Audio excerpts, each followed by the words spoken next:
তো মূসা আলাইহিস সালাম আল্লাহর সাথে কথা বলতেন। কার সাথে? আল্লাহর সাথে। তো মূসা আলাইহিস সালাম জিজ্ঞেস করলেন, ইয়া বার ইলাহি, বেহেশতের মধ্যে আমি জলিল কদর নবীর সাথে কোন ব্যক্তি থাকবে? তখন আল্লাহ ইলহাম দিচ্ছেন, মূসা, বেহেশতের মধ্যে তোমার সাথে থাকবে সে একজন কসাই। সুবহানাল্লাহ বলুন না। সে কে? আর যদি বলুন সে কে? কসাই। এমপি যদি জিজ্ঞেস করে প্রধানমন্ত্রীকে আমার সাথে কে থাকবে, যদি বলে একজন রাখাল থাকবে, তখন সে বলবে আমার সাথে রাখাল কেন থাকবে?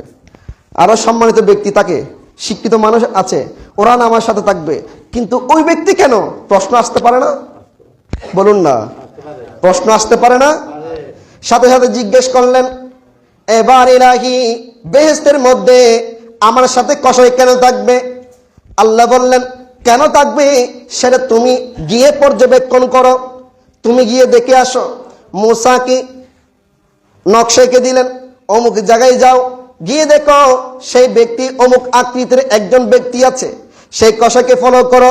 কি কারণে, কোন আমলের কারণে তুমি জলিল কদর একজন নবীর মতো রাসূলের সাথে কিভাবে থাকবে একজন কসাই, তুমি একটু পর্যবেক্ষণ করো। মূসা দেরি করে নাই, ওই অ্যাড্রেস অনুযায়ী চলে গেলেন ওই জায়গার মধ্যে।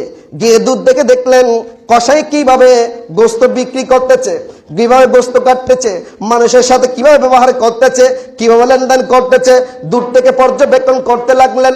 এভাবে করতে করতে যখন সন্ধ্যা হয়ে আসলো, কসাই আর দেরি করে নাই, কিছু গোস্ত কুচু কুচু করে তোলের মধ্যে ভরে তখন বাড়ির দিকে রওনা দিচ্ছে। বাড়ির দিকে রওনা দেওয়ার পথে মূসা তার সামনে গিয়ে সালাম কালাম করার পরে জিজ্ঞেস বললেন, একজন মুসলমানকে আপনার ঘরে মেহমানদারি করতে পারবেন কিনা? ইনি বললেন, হ্যাঁ পারবো, চলুন আমার সাথে। তখন উনি ওনার ঘরে মেহমান হিসেবে ওনার ঘরের মধ্যে গেলেন। যাচ্ছেন যে মেহমান বনার জন্য নাকি তাকে পরীক্ষা করার জন্য? একটা আওয়াজ দিয়ে বলুন না। পরীক্ষা করার জন্য। ইনি হাঁটতে হাঁটতে ওনাকে অনেক প্রশ্ন করলেন। বাড়ির মধ্যে গেলেন, গিয়ে যখন বললেন আপনি এখানে থাকুন, এক রুমের মধ্যে দাঁড়িয়ে দিয়ে উনি ভিতরের রুমে প্রবেশ করলেন। ভিতরের রুমে প্রবেশ করে যিনি যে গোস্তগুলো কুচি কুচি করে কাটলেন ওগুলো নিয়ে রান্না করলেন। রান্না করে দেখা গেল মূসা দূর থেকে তাকে দেখতে লাগলো, সে কি করতেছে, কি কাজ করতেছে, কি কর্ম করতেছে, যেই কর্মের কারণে আমি জলিল কদর একজন নবীর সাথে বেহেশতের মধ্যে থাকবে। তিনি দেখতে লাগলেন, দেখলেন একটা দুলনা নামালেন। কি নামালেন? দুলনা নামালেন। নামানোর পরে সেখান থেকে কবুতরের বাচ্চার মতো একটা ছোট্ট বাচ্চাকে সেখান থেকে নামালেন, পরিষ্কার করে তাকে কাপড় চেঞ্জ করে দিলেন। দেওয়ার পরে ওই রান্নার গুজলগুলো এনে তাকে চামিচ দিয়ে মুখে তুলে দিচ্ছেন। সুবহানাল্লাহ বলুন না। কোথায় তুলে দিচ্ছেন?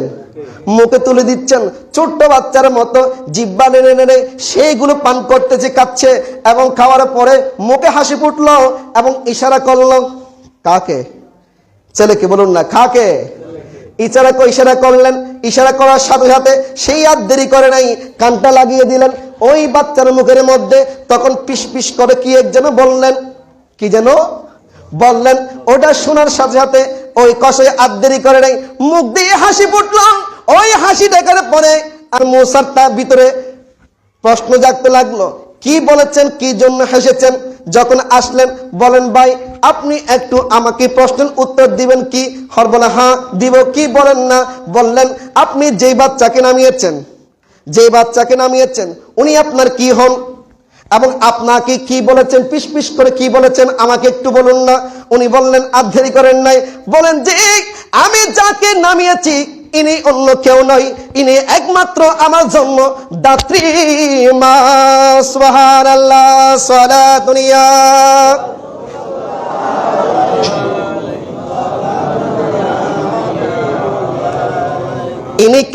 ইনি আমার মা, যে মা কোনো উঠতে পারে না, বসতে পারে না, নিজে হাত দিয়ে খেতে পারে না, কাপড় চেঞ্জ করতে পারে না, এমন দুর্বল হয়ে গিয়েছে, সেই মা কি আমি দোলনা থেকে নামালাম, আমি এসে কাপড় চেঞ্জ করে দিলাম, রান্না করে খাবার মুখে তুলে দিলাম, মা খেয়ে আমাকে ইশারা করলো, আমি আর দেরি করি নাই, কানটা আমার মায়ের মুখের মধ্যে লাগিয়ে দিলাম। তখন আমার মা যে পিস পিস করে কথাটা বললেন, সে কথাটা শুনে আমি কসাই আর থাকতে পারে নাই, হেসে দিলাম।